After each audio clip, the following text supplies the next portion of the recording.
Hello friends, इस lecture में जिसका नाम है most important 45 minutes for UPSC.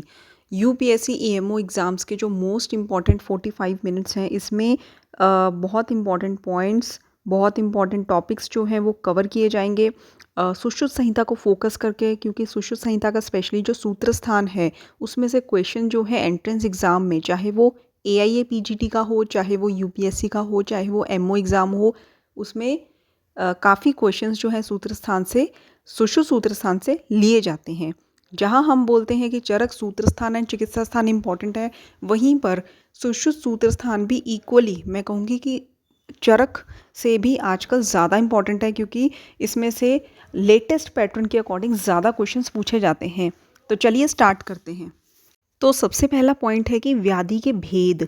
व्याधि के भेद कितने होते हैं? तो आचार्य सुश्रुत कहते हैं कि व्याधि के भेद जो हैं वो 4 होते हैं। शारीर है, मानस है, आगंतुज है और स्वाभाविक है। क्वेश्चन तो ये पॉइंट देखा जाए तो सिंपल है, बट जब एग्ज़ाम में ये पॉइंट पूछा जाता है तो बहुत कन्फ्यूजन से बच्चे जो हैं आंसर गलत कर देते हैं। तो व्याधि के भेद 4 होते हैं: शारीर, मानस, आगंतुज और स्वाभाविक। अष्टांग आयुर्वेद का क्रम क्या है सुश्रुत संहिता के अकॉर्डिंग? तो ऑब्वियसली सुश्रुत संहिता है तो सबसे पहले शल्य आएगा। तो आप इसको डिवाइड करके अगर लर्न करेंगे तो ज़्यादा इजीली लर्न होगा। मैं बताती हूँ कैसे। सबसे पहले शल्य, फिर शालाक्य, मतलब शल्य शालाक्य। शल्य फर्स्ट नंबर पे आएगा, ऑब्वियस है, तो इसके साथ आपने याद कर लेना है शालाक्य, शल्य शालाक्य। और कोई भी संहिता के अकॉर्डिंग जो अष्टांग आयुर्वेद का क्रम होता है उसमें लास्ट में हमेशा रसायन वाजीकरण आते हैं। तो लास्ट में क्या आएगा? रसायन वाजीकरण। एंड बीच में 4 रह गए: काय, भूत, कौमार, अगध। ठीक है, शल्य शलाक्य के भूत को मार अगध से, ऐसे आप याद कर सकते हैं। शल्य शलाक्य, काय, भूत, कौमार, अगध। लास्ट में आएगा रसायन वाजीकरण। ठीक है। प्रमाण के भेद कितने होते हैं? प्रमाण के भेद 4 बताए हैं आचार्य सुश्रुत ने। ठीक है, प्रत्यक्ष, अनुमान, आप्त उपदेश और उपमान। ठीक है, तो प्रत्यक्ष है, अनुमान, आप्त उपदेश, उपमान। यहाँ पे फ़र्क क्या है? जो युक्ति प्रमाण है वो केवल आचार्य चरक ने बताया है, उपमान यहाँ पे आचार्य सुश्रुत ने बताया है। ठीक है, प्रत्यक्ष, अनुमान, आप्त उपदेश और उपमान। लोक के भेद कितने होते हैं? देखिए, इसको 2 में डिवाइड किया गया है। एक तो है स्थावर और जांगम, और दूसरा है आग्नेयलोक और सौम्यलोक। स्थावर, जांगम, आग्नेयलोक, सौम्यलोक। चतुर्विध भूत ग्राम क्या है? जरायुज, अंडज, स्वेदज और उद्भिद। चतुर्विध वर्ग कौन से हैं? स्थावर, जांगम, पार्थिव, कालकृत। रोग का अधिष्ठान क्या है?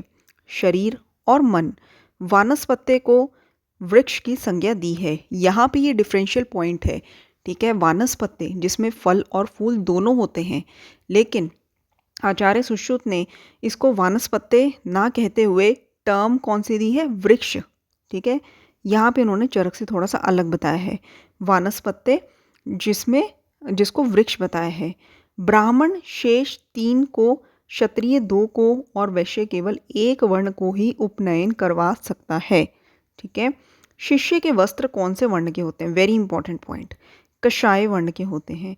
अध्यापन निषेध दिवस कब कब पढ़ना नहीं चाहिए, अध्ययन नहीं करना चाहिए?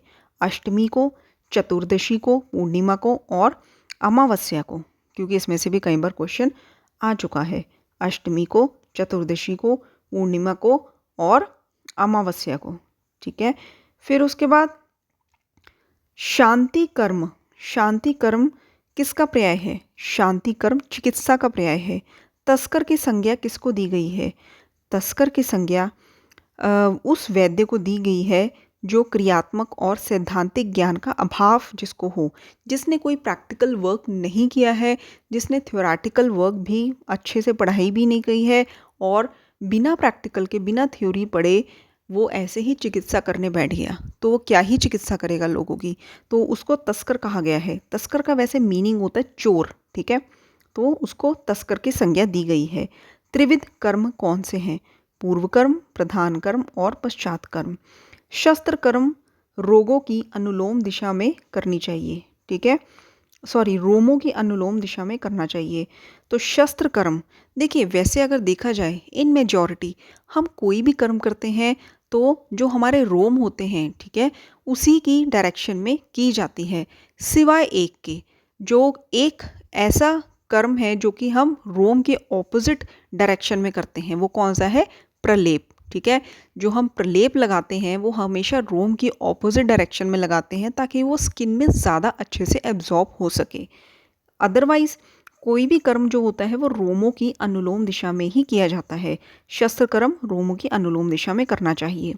वैद्यकृत व्रण के गुण क्या होते हैं?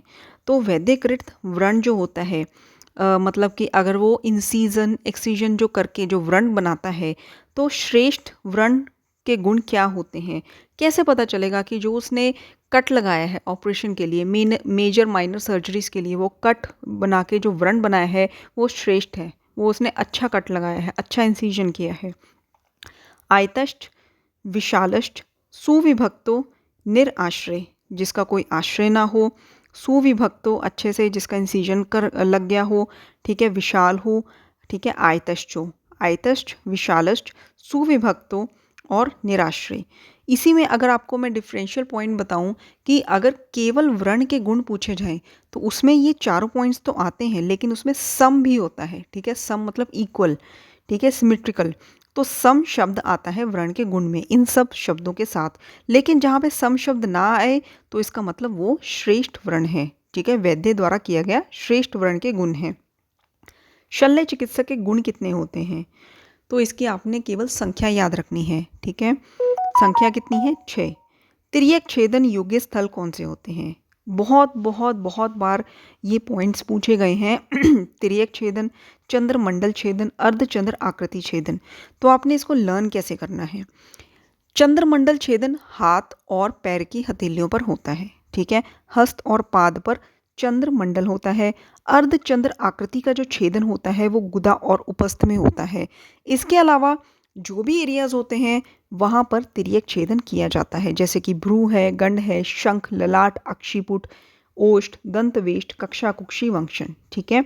बिना भोजन करवाए शस्त्र कर्म करने योग्य रोगी, तो कौन से रोग होते हैं जो कि एनपीओ मतलब कि नील पर ओरल, जिसमें पेशेंट को 12 घंटे की फास्टिंग रख के, ठीक है, रात के मिड ऑफ नाइट 12 बजे के बाद पेशेंट को कहते हैं कि खाली पेट रहना है और अगले दिन सुबह मतलब कि अराउंड 8 ओ क्लॉक या फिर 10 ओ क्लॉक आपकी सर्जरी की जाएगी। तो एनपीओ की अवस्था में, ठीक है, बिना भोजन की अवस्था में कौन से ऐसे रोग होते हैं जिनकी सर्जरी की जाती है, शस्त्र कर्म किया जाता है? वो है मूढ़गर्भ, इट्स वेरी इंपॉर्टेंट, इसलिए ध्यान से सुनिए, मूढ़गर्भ, अश्मरी, उदर, अर्श और मुख रोग। मूढ़गर्भ, अश्मरी, उदर, अर्श, मुख रोग। कुवैद्य की उत्पत्ति में प्रमुख कारण क्या होता है? कोई अच्छा डॉक्टर नहीं है, ठीक है, तो उसमें कारण क्या है? नृप दोष। यही आचार्य चरक ने भी बताया है, कुवैद्य की उत्पत्ति का कारण है नृप दोष। क्यों? क्योंकि बेसिकली जो राजा है उस देश का, उसने उस वैद्य का ठीक से इंटरव्यू नहीं लिया, उसकी जान पहचान का होगा, उसने ये नहीं देखा कि उसको क्रियात्मक कर्म जो है प्रैक्टिकल वर्क किया हुआ है कि नहीं, उसने शास्त्र अच्छे से पढ़ा हुआ है कि नहीं, बस उसने उसको हायर कर लिया, उसने उसको काम पे रख लिया कि ये आज से डॉक्टर है, वैद्य है, ये ट्रीटमेंट करेंगे, भले उसको कुछ भी ना आता हो। तो बेसिकली इसमें नृप दोष का नृप दोष जो होता है वो कारण होता है कुवैद्य की उत्पत्ति में। व्रण की पट्टी खोलना हेमंत, शिशिर और वसंत में 3-3 दिन में खोलनी चाहिए। शरद, ग्रीष्म, वर्षा में 2-2 दिन में खोलनी चाहिए। बहुत इंपॉर्टेंट पॉइंट्स हैं, बेसिक पॉइंट्स हैं, यहीं से कई बार क्वेश्चन भर भर के पूछे जाते हैं। तीव्र वेदना शामक द्रव्य कौन से होते हैं? तीव्र वेदना जब होती है तो उसमें हमेशा याद रखिए कि मुलेठी घी में मिलाकर वहाँ पे लेप करना है, ठीक है।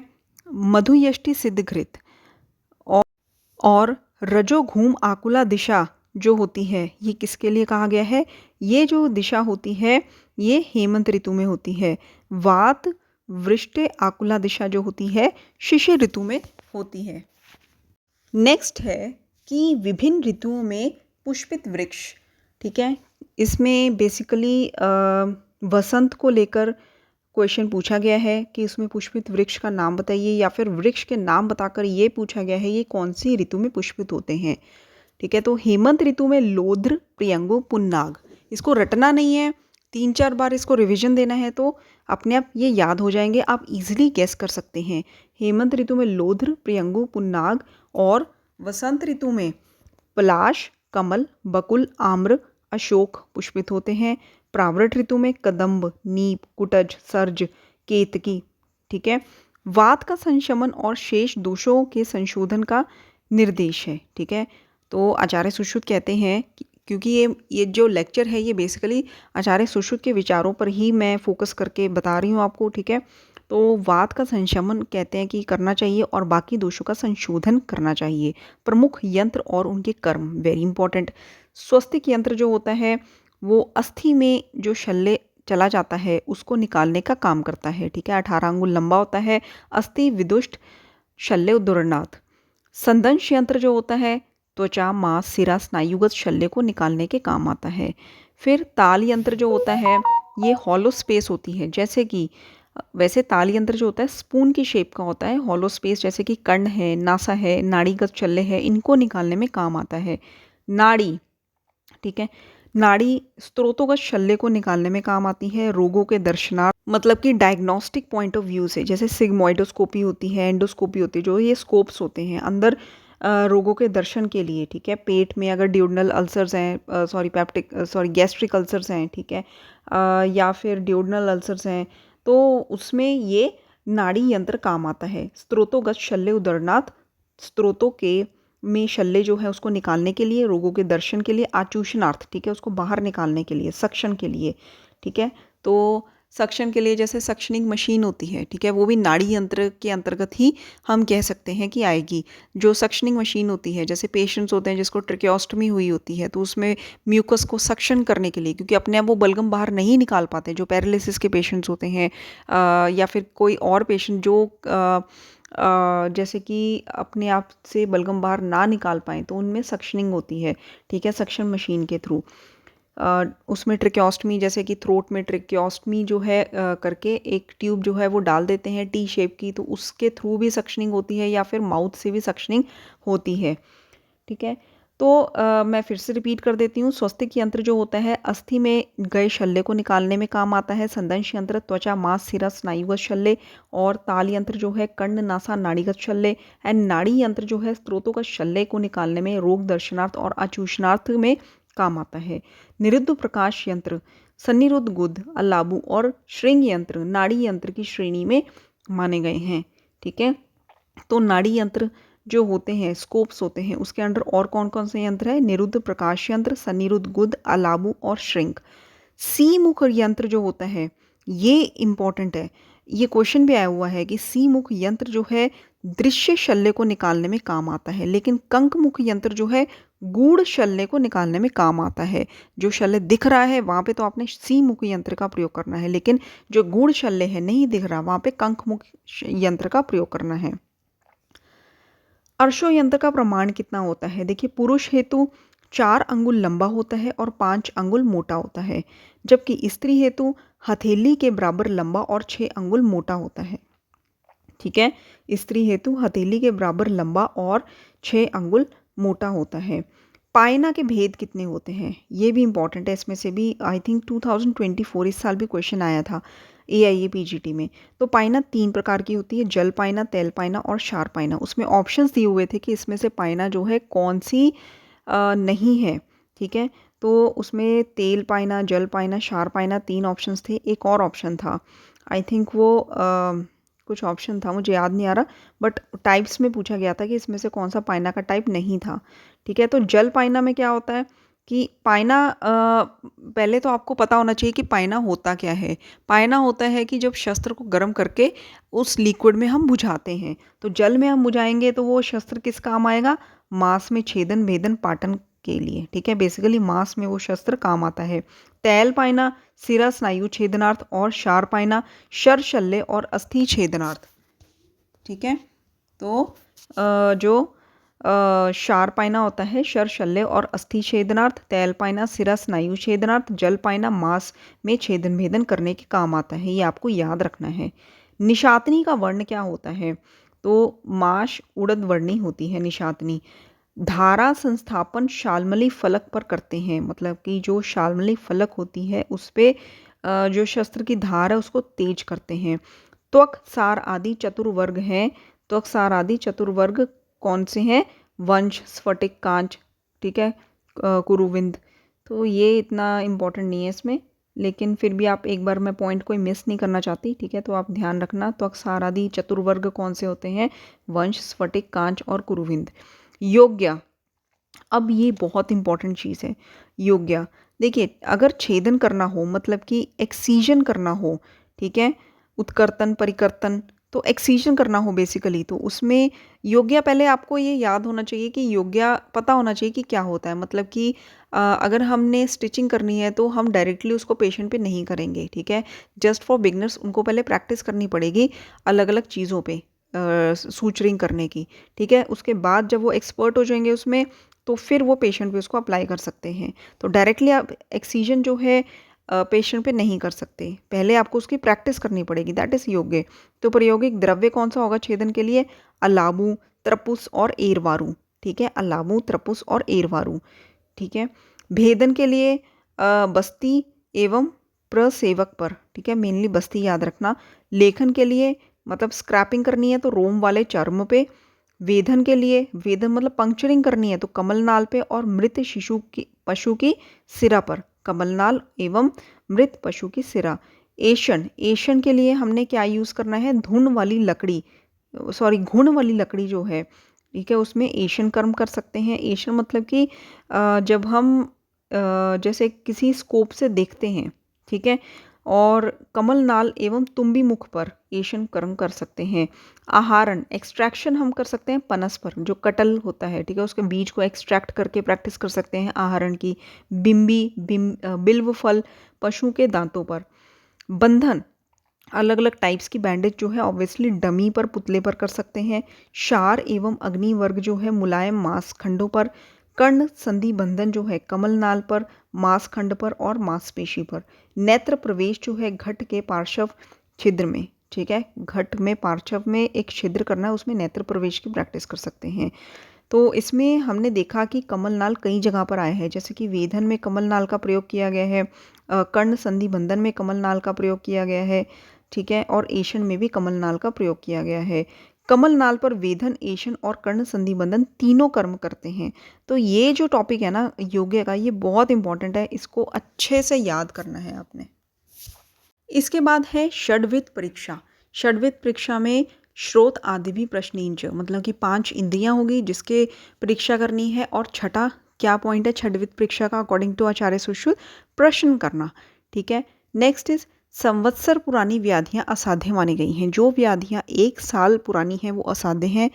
एंड शार, छेदन, भेदन और लेखन तीनों कर्म करता है, ठीक है। जो शार है ये श्रेष्ठ है क्योंकि ये छेदन, भेदन, लेखन तीनों कर्म करता है। बट अग्निकर्म अगर हम देखें, एक मैं आपको पॉइंट बता रही हूँ, अग्निकर्म अगर हम देखें तो वो शार से भी श्रेष्ठ है। क्यों? क्योंकि अग्निकर्म से जो रोग का शमन होता है वो फिर से रोग नहीं होते हैं, ठीक है।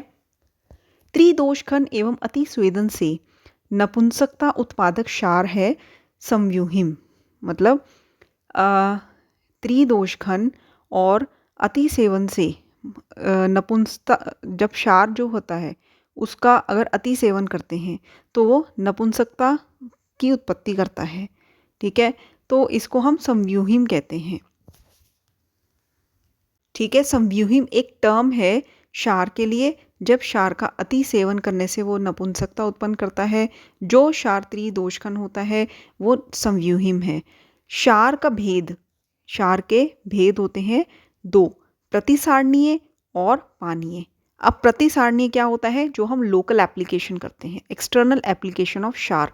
पानीय मतलब कि जब हम शार का ओरल इनटेक करते हैं। प्रतिसारणीय भेद, इसके 3 भेद होते हैं। फर्दर कौन कौन से 3 भेद होते हैं? मृदु, मध्यम और तीक्ष्ण। तीक्ष्ण को हम पाक्य कहते हैं। शार का प्रयोग, प्रतिसारणीय शार जो होता है, जितने भी स्किन डिजीज हैं, क्योंकि ऑलरेडी कह दिया गया है कि ये लोकल एप्लीकेशन के लिए होता है, तो प्रतिसारणीय शार जो है स्किन डिजीज में लोकली अप्लाई करने के लिए होता है, जैसे कि किलास है, कुष्ठ है, तिल कालक है, और न्यच है, व्यंग है, विष है, मुख रोग है।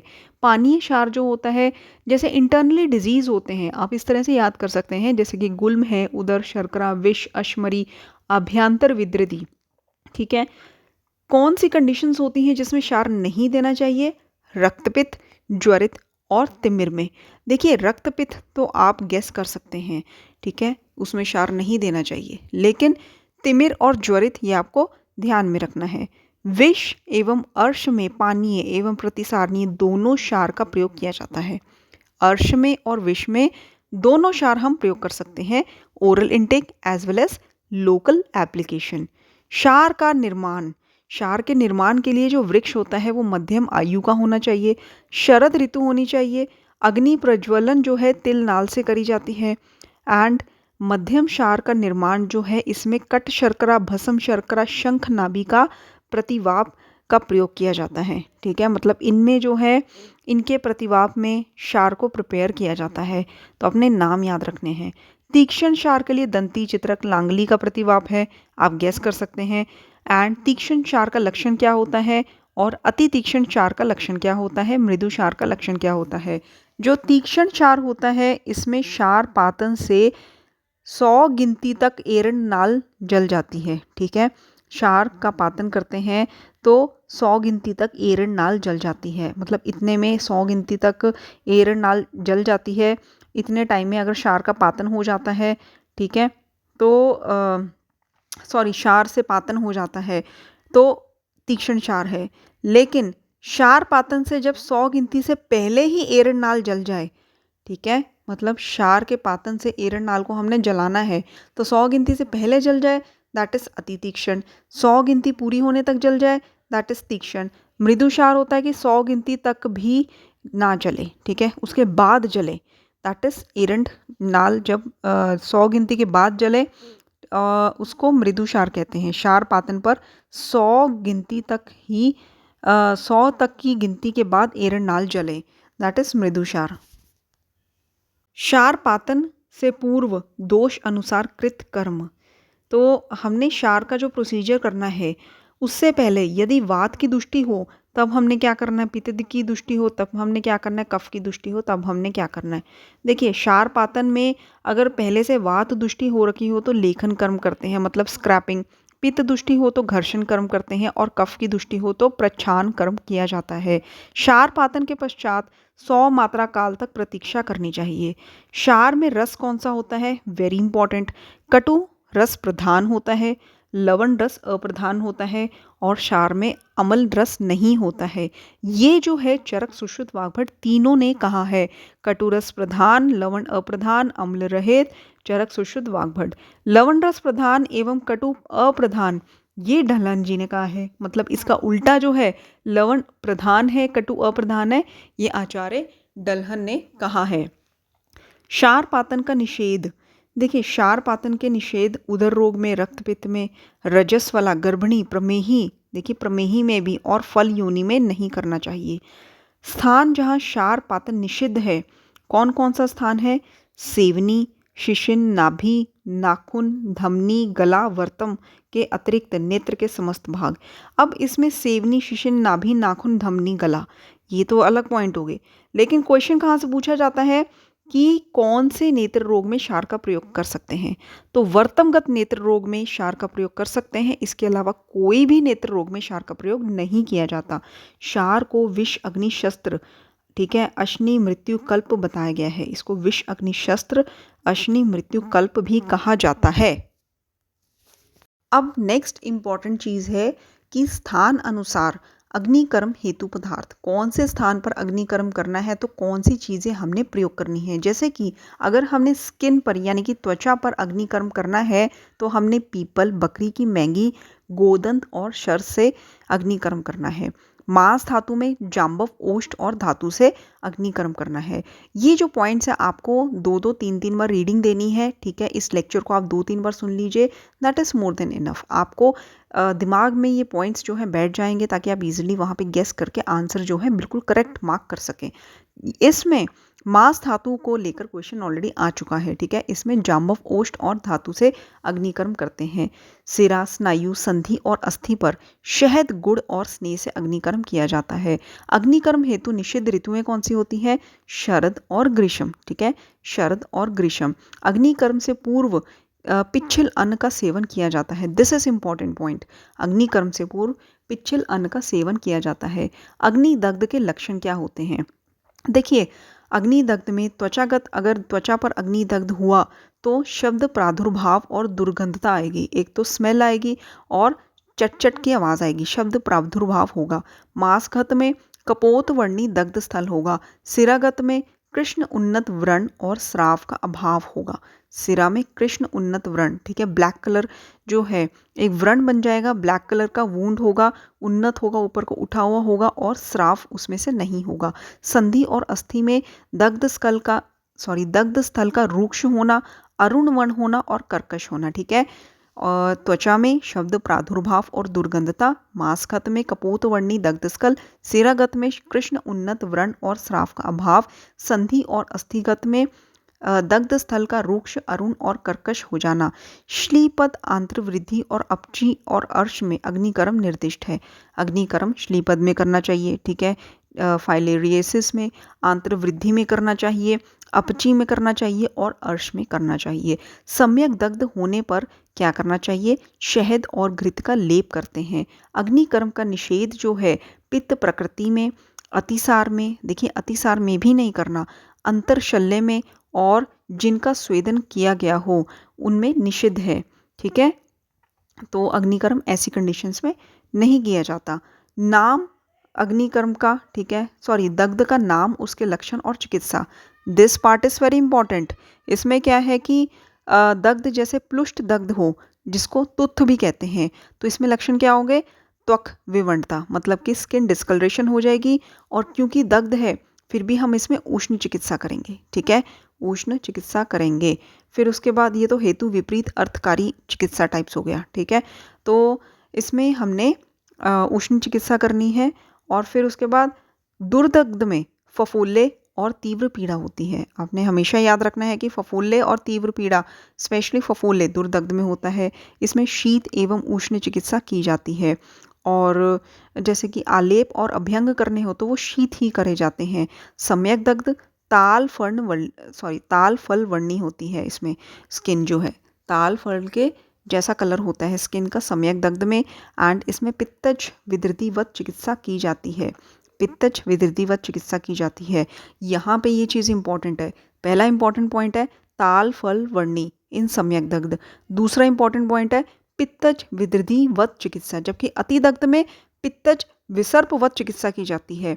और अतिदग्ध में मांस जो है, क्योंकि बहुत ज़्यादा दग्ध हो गया तो कट कट कर गिरने लगता है। ओके, तो ये पॉइंट्स जो हैं, 4 पॉइंट्स बहुत अच्छे से आपको करने हैं, क्योंकि इसमें क्वेश्चन आने के मैक्सिमम चांसेस रहते हैं। आप चाहे तो अलग से नोट चिट बनाकर अपनी वॉल पर चिपका लीजिए, इसको डेली पढ़िए ताकि आपको ये पॉइंट्स अच्छे से याद हो जाए।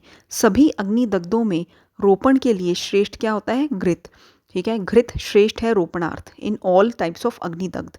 धूप उपहत में सर्व रस ज्ञान और श्रवण और गंध शक्ति का नाश हो जाता है, ठीक है। तो धूम उपहत होता क्या है? धूम उपहत होता है जैसे एनाफाइलेक्टिक रिएक्शन, एनाफाइलेक्टिक शॉक भी कह सकते हैं, जिसमें पेशेंट जो है उसको उसकी गंध शक्ति का मतलब इंद्रियां जो होती हैं, इंद्रियां अपना काम नहीं कर पाती हैं, ठीक है, उसको रसों का ज्ञान नहीं होता है और फिर उसको सुनने का, श्रवण शक्ति, गंध शक्ति, इन सब का नाश हो जाता है। अब धूम उपहत की चिकित्सा कैसे करते हैं? सबसे पहले तो वमन करवाना है, ठीक है। जो पेशेंट ने जो है जो सॉलो किया है कोई भी सब्सटेंस जिसके कारण वो रिएक्शन हुआ है, तो उसको हमने, ये एक इमरजेंसी कंडीशन होती है, तो सबसे पहले तो वमन करवाना है, जो अंदर गया उसको बाहर निकालना है। फिर उसके बाद उसको कवल करवाना है, जिससे उसकी इंद्रियां जो है अपना वापस कार्य करने लगेंगी।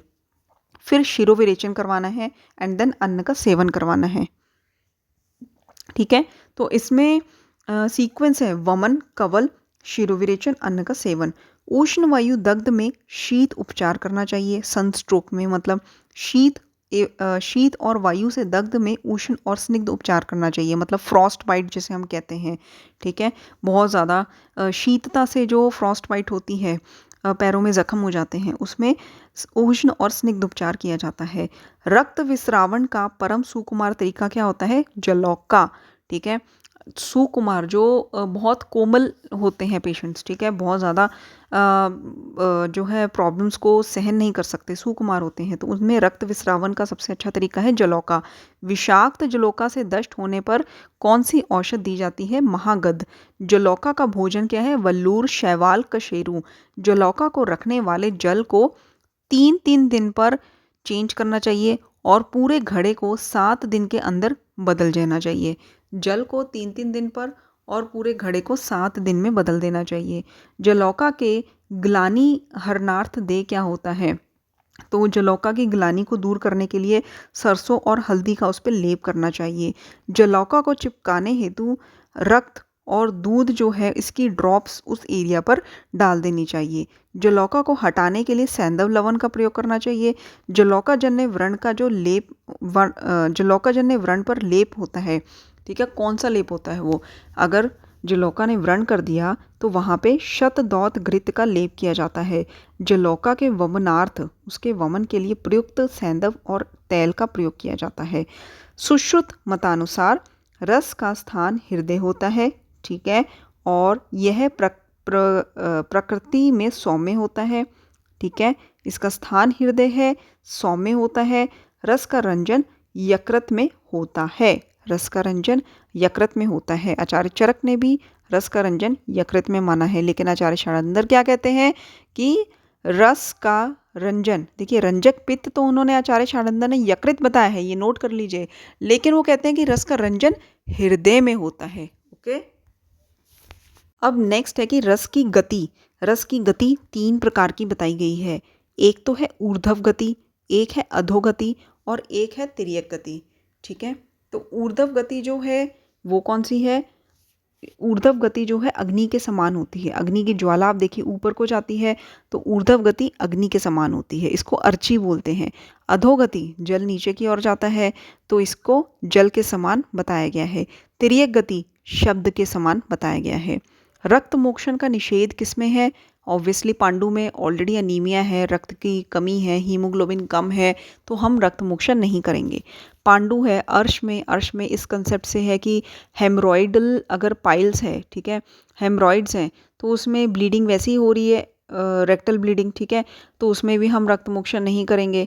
उदर रोग में भी रक्त मोक्षण नहीं करते हैं। क्यों? क्योंकि उदर रोग जो होते हैं उनमें अग्नि मंद होने की वजह से जो है उदर रोग होते हैं, मैक्सिमम जो है अग्नि मंद होती है उदर रोगों में। तो अगर हम रक्त मोक्षण करेंगे उसके बाद वैसे भी अग्नि मंद हो जाएगी और ज़्यादा, तो उदर रोग में नहीं करेंगे और गर्भिणी में भी नहीं करेंगे। पांडु अर्श उदर एवं गर्भिणी में। रक्त मोक्षण से पूर्व यवागुपान का निर्देश है, ठीक है, और इससे पहले हमने क्या पढ़ा था? अग्निकर्म से पूर्व पिच्छल अन्न सेवन का विधान है। तो ये क्वेश्चन रख कर पूछा जाता है इसमें, जैसे रक्त मोक्षण से पूर्व क्या लेना चाहिए? अन्न, पिच्छल अन्न लेना चाहिए या यवागु लेना चाहिए? तो रक्त मोक्षण से पूर्व यवागुपान और अग्नि कर्म से पूर्व पिच्छल अन्न सेवन। रक्त अति प्रवृत्ति में करने योग्य कर्म कौन से होते हैं? रक्त की अति प्रवृत्ति मतलब कि एक्सेस ब्लीडिंग होगी, उसको स्टॉप करने के लिए ऑब्वियसली कषाय द्रव्यों का प्रयोग करते हैं और अन्य सिरा का वेधन करते हैं, ठीक है, ताकि जिस सिरा से ब्लीडिंग इतने प्रेशर से हो रही है, गश ऑफ ब्लड निकल रहा है, तो उस प्रेशर को कम करने के लिए दूसरी सिरा में वेधन कर देंगे, क्षार या अग्निकर्म का प्रयोग करेंगे और रक्तपान कराएंगे। लास्ट ऑप्शन, जब एक्सेस ब्लड लॉस हो जाता है तो रक्तपान करवाते हैं, जो कि आज की डेट में हम ब्लड ट्रांसफ्यूजन करते हैं पेशेंट में, ठीक है। रक्त मोक्षण के उपरांत जो आहार होता है वो कौन सा देना चाहिए? ना अति उष्ण शीत, स्निग्ध एवं ईषत अम्ल युक्त या अम्ल रहित, ठीक है, ना अति उष्ण शीत, स्निग्ध, ईषत अम्ल युक्त या अम्ल रहित। रक्तस्राव रोधन के उपाय का कर्म क्या होता है? मतलब कि रक्तस्राव को रोकने के लिए क्या उपाय करते हैं? पहला है स्कंदन, ठीक है, दूसरा है संधान, फिर पाचन, फिर दहन। स्कंदन, संधान, पाचन, दहन, ठीक है, अंतिम वाला है दहन। तो आपने पहला याद रखना है स्कंदन। स्कंदन से ना रुके तो संधान कर्म करना है, संधान से नहीं तो पाचन, और लास्ट में दहन कर्म करना है, ठीक है। ये सीक्वेंस आपको याद रखनी है, और क्योंकि अगर आपको ये सीक्वेंस याद होगी फिर आपने चाहे डिटेल भी ना पढ़ा हो, आप question easily correct tick mark कर सकते हैं। रक्तस्राव रोध से होने वाली पीड़ा में क्या करना चाहिए? देखिए रक्तस्राव जो हो रहा है उसको रोकना, अब रोकने के बाद पीड़ा जो होती है उसमें मंद उष्ण घृत से परिषेक का विधान है, उस स्थान को मंद उष्ण घृत से वॉश करना चाहिए। पूर्ण कर्म वायु एवं कफ दोनों का बताया गया है, ठीक है। पूर्ण जो है वायु और कफ दोनों का ही कर्म बताया गया है। अब नेक्स्ट है इंपॉर्टेंट चीज़ की धातु कौन सी है और उसका कर्म क्या है। रस धातु है, इसका कर्म है तुष्टि और पीड़न। रक्त धातु का वर्ण प्रसादन, मांस का पुष्टि, ठीक है। रस का तुष्टि, मांस का पुष्टि, रक्त का वर्ण प्रसादन। मेद का, मेद जो होता है एडिपोज टिश्यू, फैट उसका है स्नेहन, स्वेदन और दृढ़ता प्रदान करना। अस्थि का है शरीर धारण करना। देखिए दृढ़ता प्रदान करना ये आप कंफ्यूज नहीं करेंगे, ये मेद का कर्म है ना कि अस्थि का, ठीक है। दृढ़त्व प्रदान करना मेद का कर्म है, जबकि शरीर को धारण करना, स्केलेटन जो होता है शरीर को धारण करता है, दैट इज वो अस्थि का कर्म है। मज्जा का है प्रीति स्नेह और बल का कारण है। मज्जा मतलब प्रीति स्नेह और बल प्रदान करना मज्जा का काम है। शुक्र का है धैर्य, च्यवन, हर्ष और बीज, ठीक है। पुरीश, इसका क्या कर्म है, स्तंभन, वायु और अग्नि का धारण, दैट इज इंपॉर्टेंट, स्तंभन और वायु और अग्नि का धारण करना, ठीक है। पुरीश जो है वायु और अग्नि का धारण करती है। वस्ती, वस्ती है पूरण एवं क्लेदन, ठीक है, पूरण और क्लेदन। एंड देन स्वेद, स्वेद का कर्म है क्लेद एवं सुकुमारता। आर्तव का कर्म है गर्भकृत, ठीक है, और गर्भ का कर्म है गर्भ लक्षणकृत। स्तन्य का कर्म है स्तन्य पीनत्वम जन्यति, ठीक है, स्तन्य को जो है शिशु पीता है और फिर उसका न्यूट्रिशन होता है। विभिन्न क्षय के लक्षण क्या होते हैं, जैसे पुरीत क्षय है, इसमें क्या होता है, हृत पार्श्व पीड़ा। मूत्रशय में वस्ती तोथ, दिस इज इंपॉर्टेंट। स्वेद क्षय में स्पर्श वैगुण्य और स्वेद नाश, ठीक है। रक्त क्षय और स्वेद क्षय में आप कंफ्यूजन नहीं करेंगे। स्वेद क्षय में स्पर्श वैगुण्य और स्वेद नाश। गर्भाशय में गर्भ का अस्पंदन होना और गर्भ का नहीं बढ़ना। आचार्य सुश्रुत ने यही बोला है, गर्भाशय में गर्भ का अस्पंदन और गर्भ का नहीं बढ़ना। चिकित्सा, 8वें मास में शीरवस्ती और मेध्य अन्न का प्रयोग किया जाता है, ठीक है। 8वें मास में शीरवस्ती और मेध्य अन्न का प्रयोग किया जाता है गर्भाशय की चिकित्सा में। नेक्स्ट है वेरी इंपॉर्टेंट, धातु की वृद्धि के लक्षण। रस की वृद्धि में क्या होता है, हृदय उत्क्लेद। मेद की वृद्धि में क्या होता है, कास एवं श्वास, ठीक है। रस की वृद्धि में हृदय उत्क्लेद होता है, मेद की वृद्धि में होता है कास और श्वास, ठीक है। जो ओबेसिटी होती है, ऑब्वियसली आपने देखा होगा कि जो ओबीज होते हैं, फैटी लोग होते हैं, उनको जैसे चलने, थोड़ा सा भी चलेंगे, वॉक करेंगे, रनिंग तो दूर की बात है, वॉक करेंगे तो भी उनको सांस चढ़ जाती है। तो मेदो वृद्धि से कास और श्वास होता है। शुक्र की वृद्धि से शुक्र अश्मरी होती है। मूत्र की वृद्धि से वस्ती तोद एवं आधमान होता है। गर्भ की वृद्धि से जठर अभिवृद्धि एवं स्वेद होता है, ठीक है। तो रक्त की वृद्धि से सिरा पूर्णता, वैसे रस के बाद रक्त की वृद्धि मुझे आपको बतानी चाहिए थी, ठीक है। तो रक्त की वृद्धि से सिरा पूर्णता होती है। मज्जा की वृद्धि से सर्वांग नेत्र गौरव, जहाँ पे नेत्र की बात आए वहाँ पे मज्जा ही आएगा, तो सर्वांग नेत्र गौरव। पुरीश की वृद्धि से आटोप एवं शूल, ठीक है। ये आटोप वर्ड याद रखना, ये पुरीश की वृद्धि से होता है, जबकि पुरीश के क्षय से स्तंभन होता है। स्वेद की वृद्धि से दौर्गंधे होता है एवं कंडू होता है, ठीक है। फिर उसके बाद वस्ती तोद, मूत्र क्षय एवं मूत्र वृद्धि दोनों का लक्षण है। हमने पहले मूत्र क्षय में भी वस्ती तोद पढ़ा और फिर मूत्र की वृद्धि में भी अभी वस्ती तोद हमने पढ़ा है। मैं एक बार रिपीट कर देती हूँ। रस की वृद्धि में हृदय उत्क्लेद, रक्त की वृद्धि में सिरा पूर्णता, मेद की वृद्धि में काश्वास, मज्जा की वृद्धि में सर्वांग नेत्र गौरव, शुक्र की वृद्धि में शुक्र अश्मरी, पुरीश की वृद्धि में आटोप एवं शूल, मूत्र की वृद्धि में वस्ती तोद एवं आधमान एंड स्वेद की वृद्धि में दौर्गंधे एवं कंडू, गर्भ की वृद्धि में जठर अभिवृद्धि स्वेदम च, ठीक है। एंड मूत्रशय में वस्तीतोद और मूत्र वृद्धि में भी वस्तीतोद लक्षण देखा जाता है।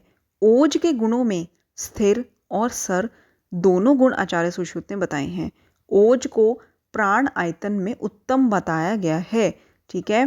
प्राण आयतनम उत्तमम कहा गया है इन केस ऑफ ओज। ओज की विकृतियाँ, ओज की विकृतियों में 3 स्टेजेस आचार्य सुश्रुत ने बताई हैं, वेरी इंपॉर्टेंट। इसको एज इट इज़ आपने श्लोक पढ़ना है और याद रखना है। विस्त्रंसन, विश्लेष साधो गात्राणां दोषो विसृंसनं श्रमा, ठीक है, अप्राचुर्य क्रियाणां च बल विसृंसनं लक्षणम। विश्लेष दोष साधो गात्राणाम दोषा, मतलब कि विसृंसन में क्या होता है कि विश्लेष मतलब जो संधियां हैं उनका जॉइंट डिसलोकेशन होने लगता है। विश्लेष साधो गात्राणाम दोषा विसृंसनम श्रमा, बहुत जल्दी थकावट होने लगती है। अप्राचुर्य क्रियाणाम, क्रियाएं जो है वो करने में असमर्थ रहता है। तो आपने ये श्लोक जो है एज इट इज़ रटना नहीं है, आपने एक दो शब्द जो है इसमें से अच्छे से समझ लेने हैं, जिससे आपको पूरे श्लोक का पता चल जाएगा। देखिए, अप्राचुर्य क्रियाणाम, ओज शय की पहली स्टेज जो होती है विसृंसन, उसमें क्या होता है कि क्रियाएं जो करने में असमर्थ रहता है, उसका बल ह्रास होने लगता है, तो थकावट जल्दी होती है। अप्राचुर्य क्रियाणाम ये याद रखना है, विश्लेष साधो गात्राणाम ये याद रखना है, ठीक है। व्यापद, व्यापद मतलब सेकंड स्टेज ऑफ ओजशय, इसमें क्या होता है, गुरुत्वम, ठीक है, स्तब्ध, स्तब्धता अंगेशु, ग्लानि, भेदनम, तंद्रा, निद्रा, वातशोपो, बल व्यापद लक्षणम। एक तो गुरुता, शरीर में हैवीनेस आती है, तंद्रा निद्रा आती है, ये आपने सेकंड स्टेज के लक्षण याद रखने हैं। गुरुत्वम और शरीर में, बॉडी में स्टिफनेस आती है, अंगों में स्टिफनेस आती है, ठीक है। स्तब्ध अंगेशु, ग्लानि, ठीक है। उसके बाद तंद्रा निद्रा वात शोफ, ये आपने सेकंड स्टेज ऑफ ओज यानी कि व्यापद में याद रखना है। फिर थर्ड स्टेज में क्या होता है, क्षय, क्षय में क्या होता है, मूर्छा, अल्टीमेटली मांस क्षय हो जाएगा और मोह प्रलाप से मृत्यु हो जाएगी, ठीक है। स्थौल्य चिकित्सा में क्या होता है, देखिए मैं एक बार रिपीट कर देती हूँ। विसृंसन में आपने मेनली विश्लेष साधो गात्राणाम अप्राचुर्य क्रियानाम याद रखना है। व्यापद में आपने तंद्रा निद्रा गुरुत्वम स्तब्ध अंगेशु याद रखना है, ग्लानि याद रखना है। क्षय में अल्टीमेटली मूर्छा मांसक्षय मोह प्रलाप हो जाता है, ठीक है। अब स्थौल्य की चिकित्सा में रूक्षण, छेदनीय पदार्थ और लेखन वस्ती वगैरह इनका प्रयोग करना चाहिए, और काशर्य की चिकित्सा में भृंगण वस्ती और व्यायाम का प्रयोग करना चाहिए, ठीक है।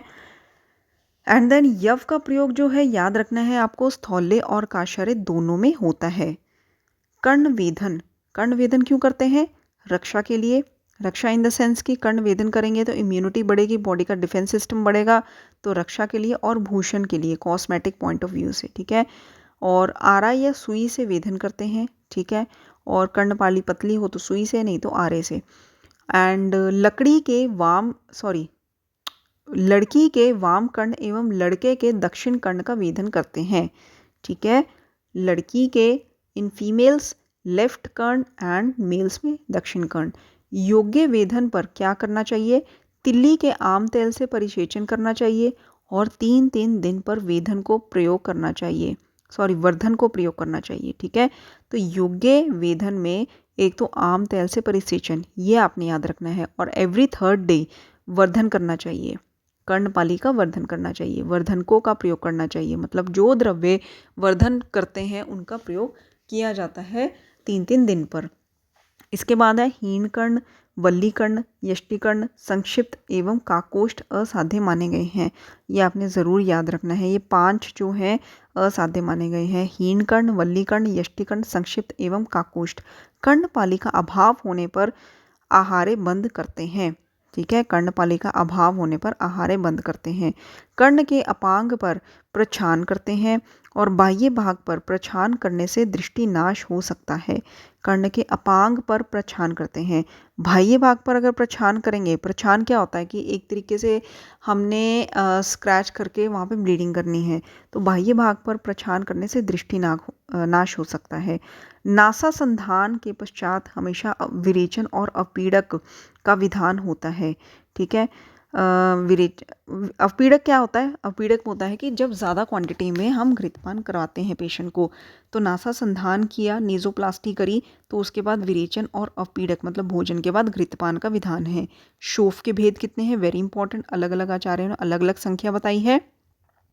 तो आचार्य सुश्रुत कहते हैं शोफ जो होता है वो 6 प्रकार का होता है। वात पित्त कफ 3 दोष हो गए, सन्निपातिक हो गया चौथा, फिर रक्तज एंड गुल्म आगंतुज, ठीक है। वातज, पित्तज, कफज और सन्निपातिक, रक्तज एंड आगंतुज। अन्य भेद 3 बताए हैं, जैसे कि वेरी इंपॉर्टेंट, आमशोफ, पश्चिमांशोफ एवं पक्वशोफ। आमशोफ में क्या लक्षण होते हैं? मंद ऊष्मा होती है, वो एरिया लाइट मतलब हल्का सा गर्म होता है। स्किन डिस्कलरेशन हो जाती है, त्वक स्किन डिस्कलरेशन नहीं होती, त्वक सवर्णता रहती है, ठीक है, विवर्णता नहीं होती, त्वक सवर्णता रहती है, शीत शोफता रहती है और मंद वेदना रहती है, ठीक है। मंद ऊष्मा, मंद वेदना ये आमशोफ में मिलेंगे और त्वक सवर्णता। पश्चिमांशोफ में क्या होता है? पेन इंक्रीज हो जाती है।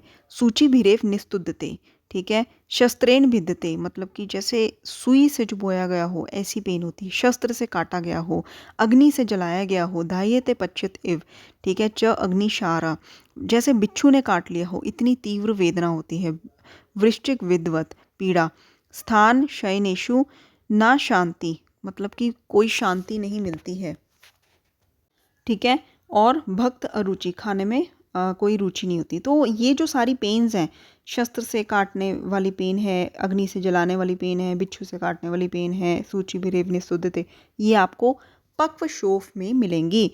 पश्चिमान शोफ में मिलेंगी। पक्व शोफ में क्या होता है? वेदना की अल्टीमेटली शांति हो जाती है, मतलब कि अंदर पस भरी हुई है। आपको ये कंडीशन पता होनी चाहिए कि वेदना की शांति होगी, वेदना उपशांति, इट मीन्स इट इज़ पक्व शोफ। पांडुता होगी और वली प्रादुर्भाव, वहाँ पे रिंकल्स आ गए, ठीक है। स्किन लूज हो रही है, वहाँ पे रिंकल्स आ गए हैं। और भोजन में रुचि हो रही है, भक्त अभिकांक्षा, तो ये पक्व शोफ के लक्षण हैं। कफज पक्व शोफ के लक्षण क्या होते हैं? ये आम शोफ के जैसे होते हैं। जैसे आपको ये डिफरेंशियल डायग्नोस करना है, आपको लक्षण में देखेगा कि त्वक सवर्णता है, शीत शोफता है, तो ये आम शोफ के लक्षणों के जैसा लगेगा, लेकिन ये पक्व शोफ है। स्पेशली कफज पक्व शोफ कैसे?